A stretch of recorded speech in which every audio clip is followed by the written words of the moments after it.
Hello everybody, John here, and today onto the garage. It's very foggy.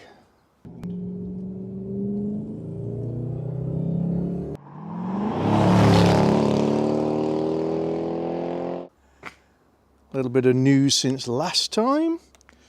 So Purdy has been for her MOT, Ministry of Transport check, annual check, insert appropriate title where you guys are, which is a reasonably strict test in the UK that every vehicle has to pass every year. And she came out with an absolutely clean bill of health again. Yay! So we're doing something right. Now look at that, hold on. Just seen an angle. That is what pearl paint does in the wrong light.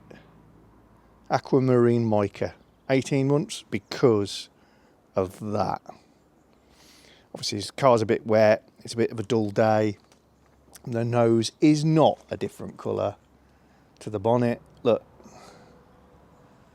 it's just at a different angle, but at the wrong angles. It looks like I've just brought the bonnet off a different car on it. So glad I've captured that. Oh yeah, it's just this dull grey light, it's showing it up quite well, so the wing looks like a totally different colour to the bonnet now, look. Anyway, so that's all good.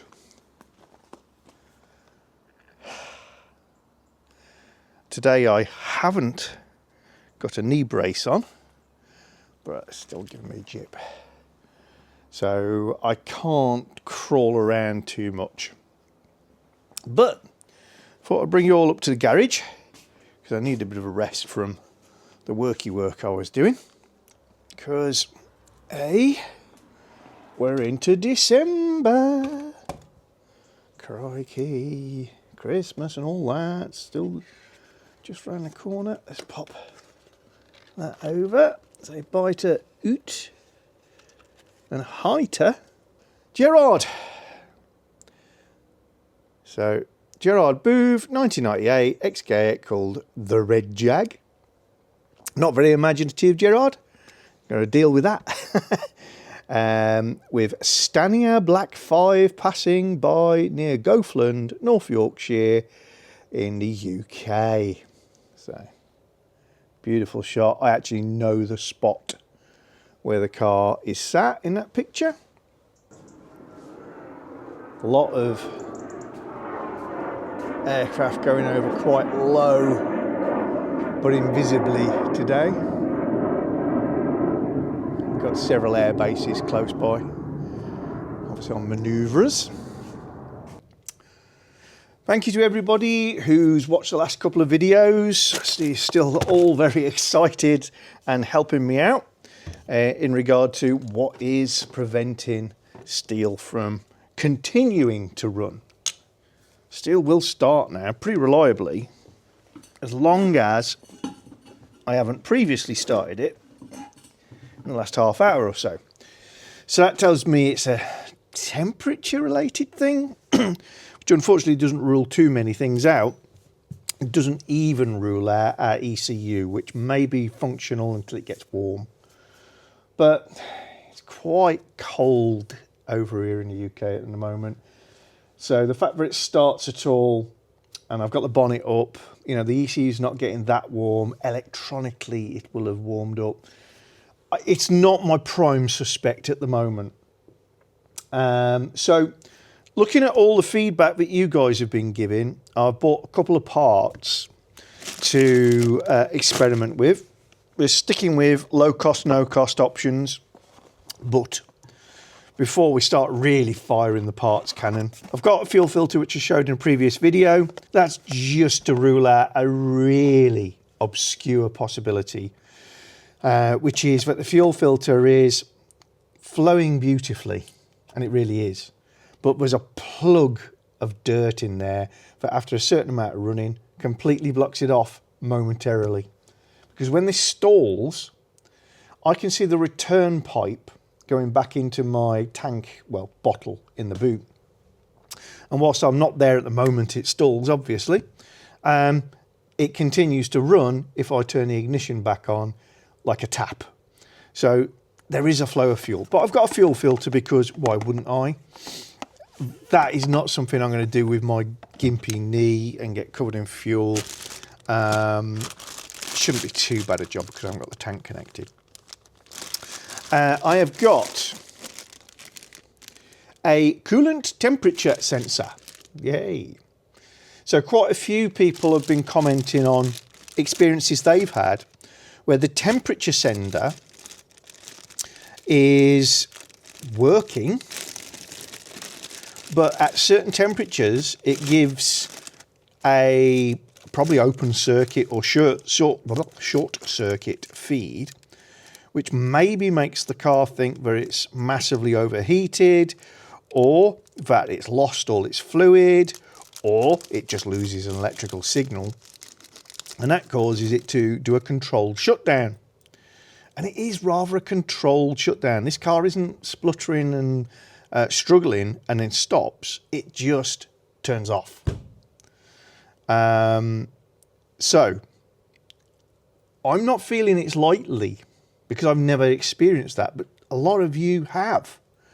So we've got a brand new temperature sensor. It's from Berkshire Jaguar Components. I'm starting to use more and more bits and pieces from them where they can supply them, just because they turn up quick. The prices are good, and I've not had anything off them yet that look like junk. It's part number LNA 1600AA. It is not original equipment. It is aftermarket, but it looks like the original. Everything except the colour of this, which I believe is green on the car, but it's not that green. That's just a more modern plastic, I think. It's got 11/24 engraved on one of the flats of the sensor. Don't know what that means, but it might be a manufacturing date. So we got one of those. And the most common suggestion I'm getting, and I am with you guys on this, I really am, despite the fact this has had 2 replacement parts already, but hey ho, I changed the pump and the pressure return, the one-way valve in that was not very good, was it? I've got yet another crank sensor. So again, Berkshire Jaguar Components, crank sensor AJ81284. Not original equipment. Fit and function is going to be as it should be. Now the theory here is that the crankshaft sensors fail when they're warm. And obviously there's heat transfer through the bell housing, and when they get up to a certain temperature, they just stop working. Now the car will turn off if it doesn't detect the crank is moving. So the way that it stops does kind of look at this. Now, I changed the crankshaft sensor. The one I removed, I checked on the bench in terms of connect up electrical meter to it, give it something metal to pulse against, and when you move it, you get pulses. The one I replaced it with was also tested, and it gave exactly the same results. However, after I'd put the new crankshaft sensor in, which circumstances meant it was also at the same time as I put 2 new camshaft sensors in, the car did start. And then it was one of its first sustained starts where it wasn't a cough. That was what I think like the 12-second run. And since then, we've always had this situation where you can get it to go, but then it stops. So, it does line up with that. And the camshaft sensors, to be fair, I don't think would stop the engine like this is stopping. That would cause it to run rough. So that looks quite lightly. However, there's been 2 in there. The 2 that are in there test out great. This one, Not original equipment because disastrously hard to get and expensive, but £30 sensor from a reputable supplier. I think that is what I want to test first out of these items. It'll make a lot of you happy because there's a lot of people going, change the crankshaft sensor again.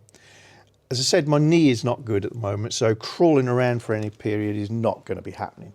But given this is an easy swap, I think we'll go for it and just see what happens.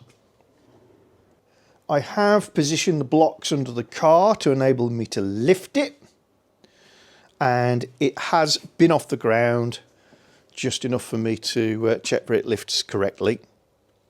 But I've not done any examinations under there because I want to save that for when I've got you guys with me. And again, crawling around is not happening today. Gotta drop my bonnet and my boot because I'm going to lift the car, and I have learnt my lesson, having previously damaged Purdy by lifting her boot lid into the rafters. I don't make that mistake anymore. Right, so leave it with me while I lift.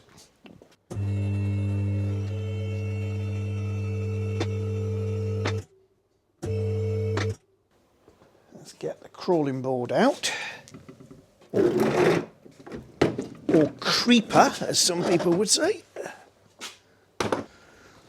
Pressed the wrong button on the camera there, but all you've missed is using my tiny little weir ratchet with a T30 bit to get that bolt out. Still got the wiring connected to it. There we go. You see this is new.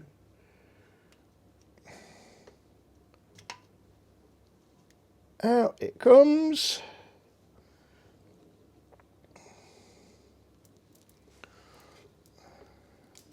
And there we are. Now, how do we get this connector off? I think it's squeezed there. Yeah.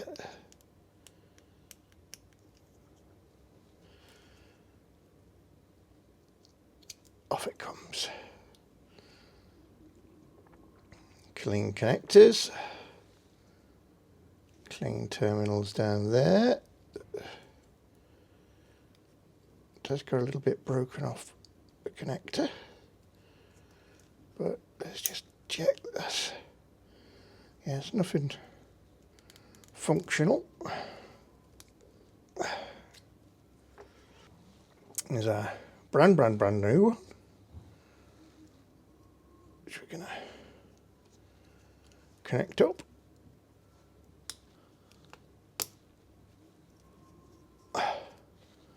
Just checking it's really secure.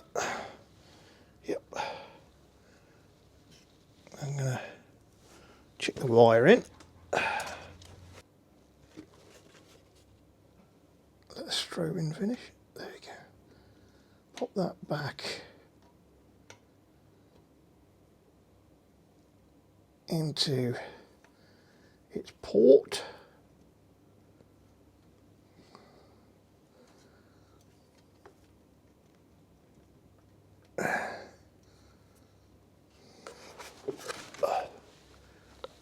It's a snug fit. There we go.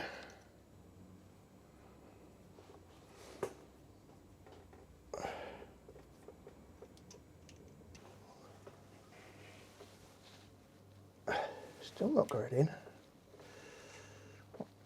Repositioned you folk so that I've got a better chance.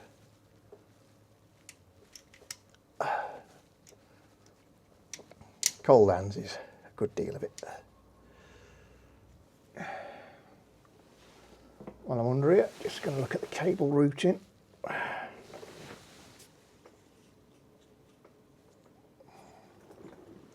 make it easier to recognise that particular wire when I'm back upstairs. We've got the ignition on. I've put my scanner on just to monitor a few bits and pieces. Now I'm just going to start it. Prep nothing. Engine's cold. It's cold.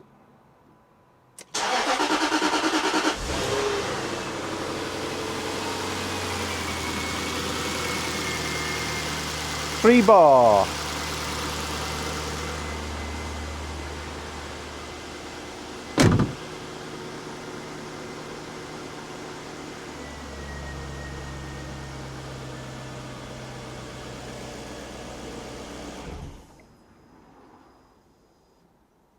Interesting.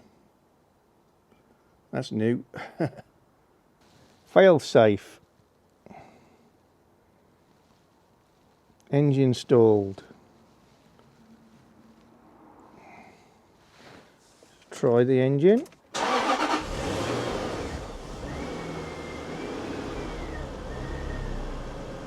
That's new.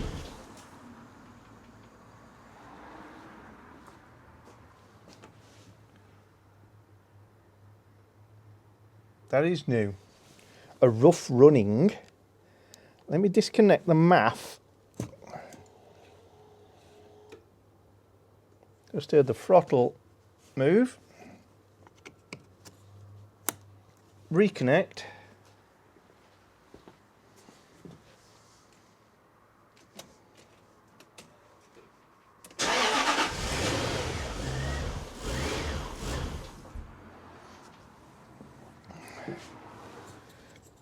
Disconnect the MAF and leave it disconnected.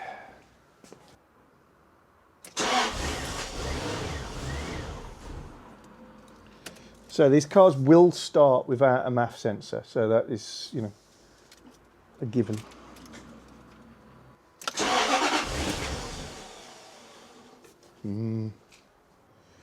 So,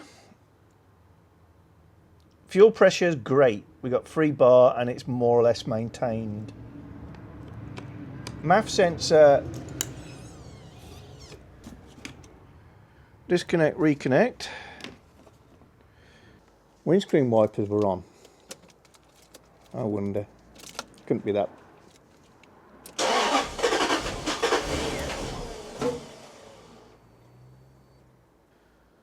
Throttle motor relay driver on malfunction. System check not completed since last memory clear. They're the only fault codes we've got.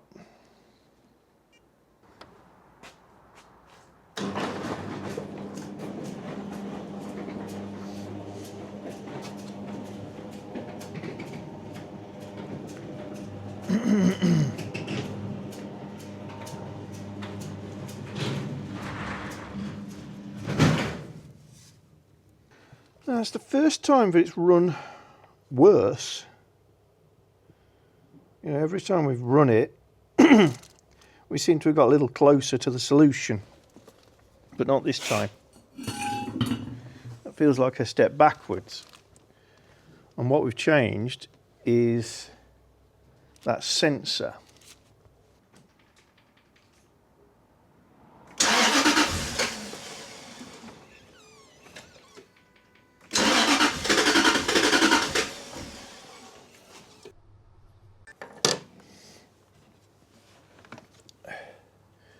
Okay, so here's our coolant temperature sensor.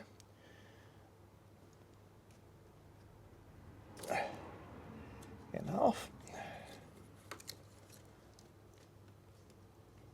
I have sprayed this with a bit of penetrant when I came in the garage. So, will I go over? Yes, it will. Be careful with this because it's screwed into a plastic housing.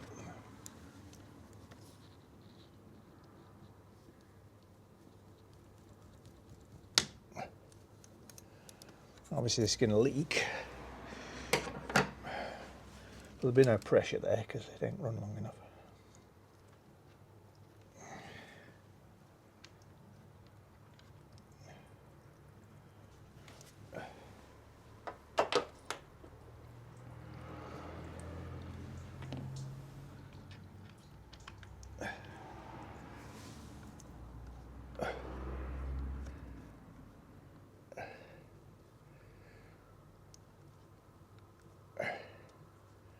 Gosh, that's an ugly colour.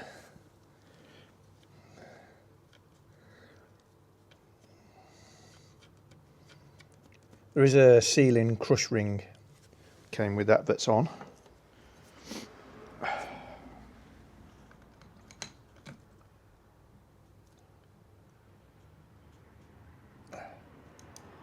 Just pinching it up. Come upside down.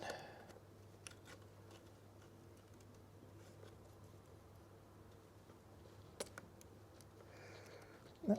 Oh, it's just a tight fit.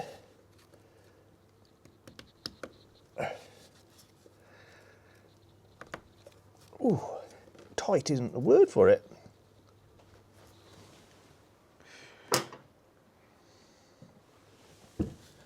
Push that back off. It's coming off, but it's kind of like there's no clearance. Ugh.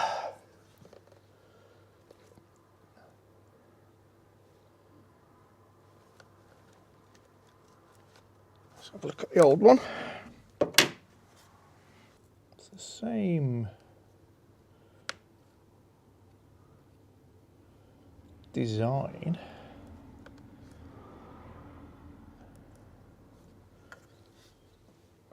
Let's put a little bit of oil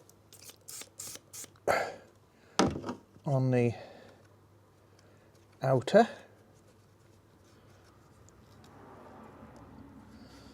And let's see.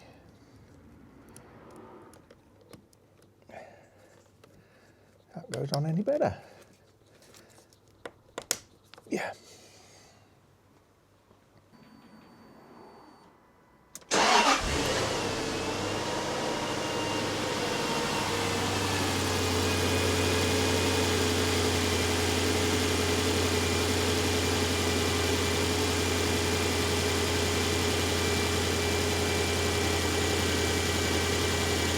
Not going to get too excited too quick.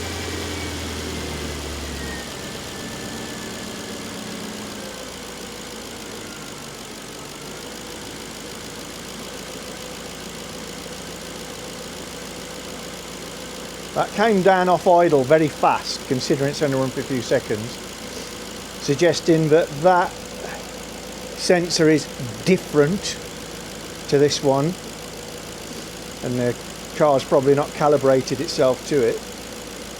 That might be a completely separate thing. Right, it's run longer than it run earlier. Could it be that? Could it be that?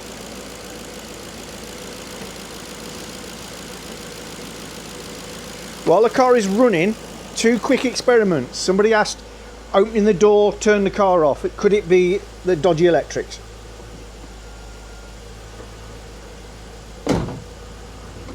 No? Oh, but that's so coincidental, isn't it?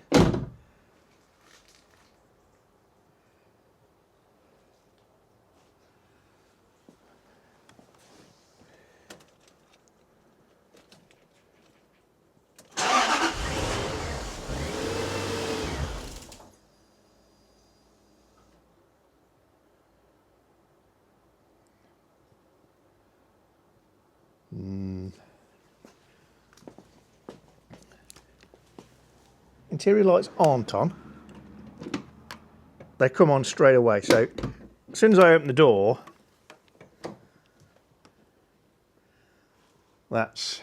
so I'm convinced that's just coincidence. Bloody annoying coincidence, but there you go. What's that voltage doing? It's still there. Tolerable.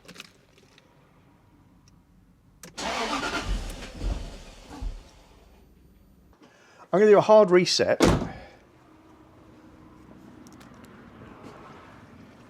The lot's gone on.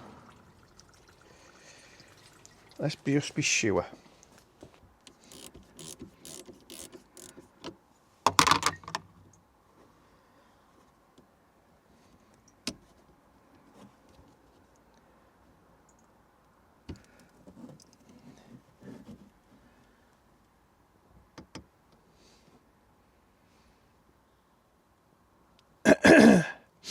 Hard reset normally makes the car start up on a higher idle as well, so it's interesting, isn't it?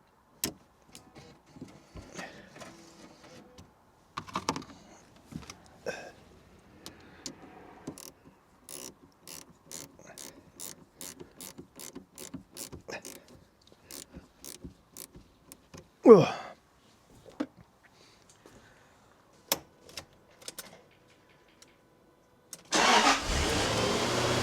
That's a high idle.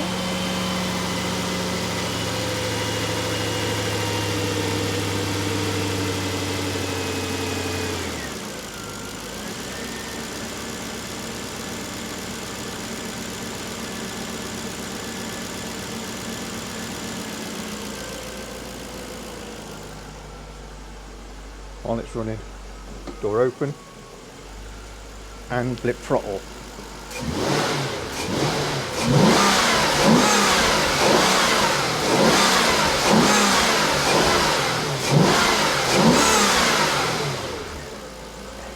Engine sounds gorgeous.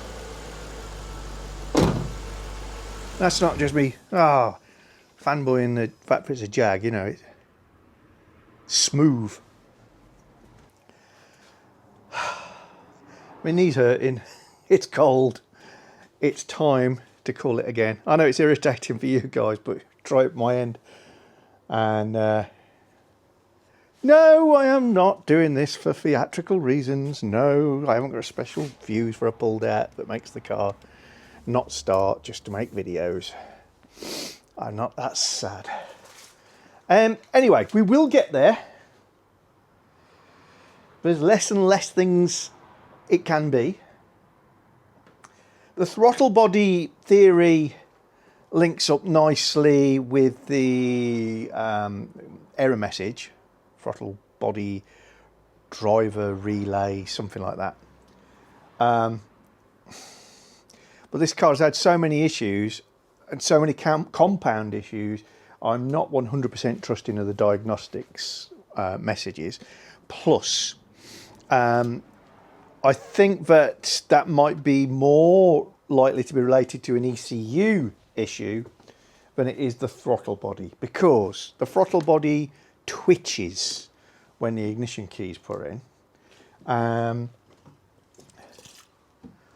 So it's not like it's inoperative. You've heard me, thankfully, working the car on the throttle there. It ran beautifully, very responsive, slick, just like you'd expect normally aspirated V8 to be. There's something else. The search continues, and it's not, even though I've got the fuel filter, and the fuel filter will get swapped. The fuel pressure has not varied, so it's nothing to do with that. This is turning itself off.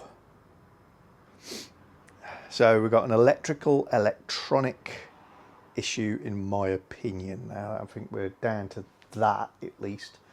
If I had a compatible ECU I could swap quickly and easily, that would be amazing and would eliminate an awful lot of things quite quickly. To see how big a deal that is. Anyway, I'm going to love you and leave you and crack on with some other stuff and go in and warm my knee up. Bye!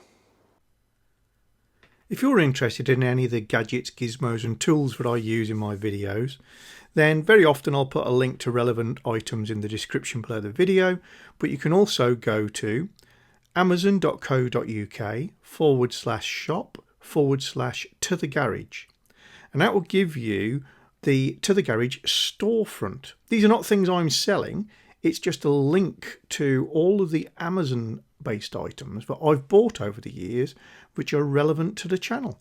Nice little feature, thank you very much Amazon. If you're enjoying our channel, then don't forget to subscribe and click the little bell icon so you get notifications of new videos.